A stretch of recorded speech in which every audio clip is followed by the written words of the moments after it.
अभी आप सुन रहे हैं डीजे निरंजन मरकाम मिक्स किया हुआ गाना।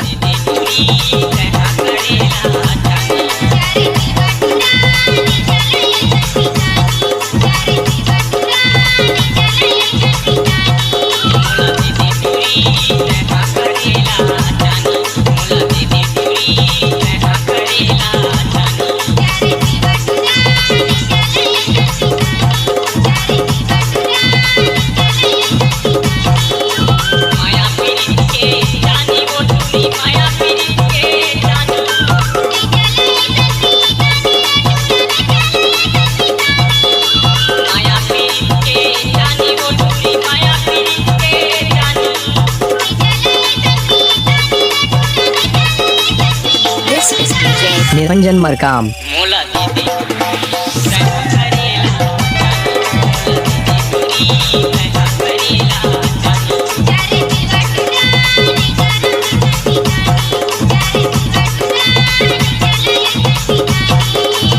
आपने सुना ही होगा डीजे निरंजन मरकाम झामझोला वाले।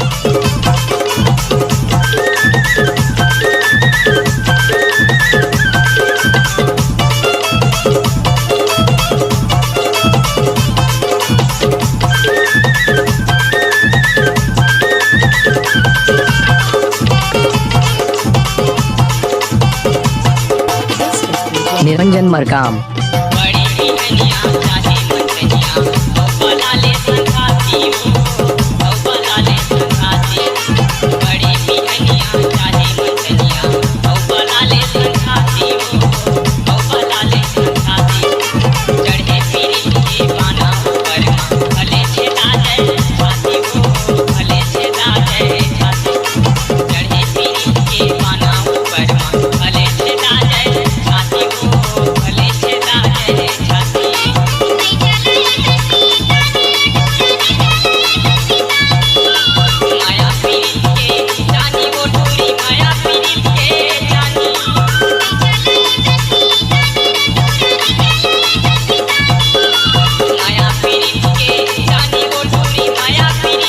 निरंजन मरकाम।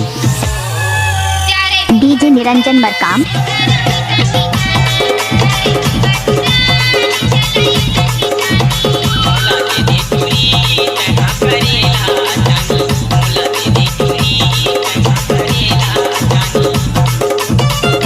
आपने सुना ही होगा डीजे निरंजन मरकाम मामा टोला वाले।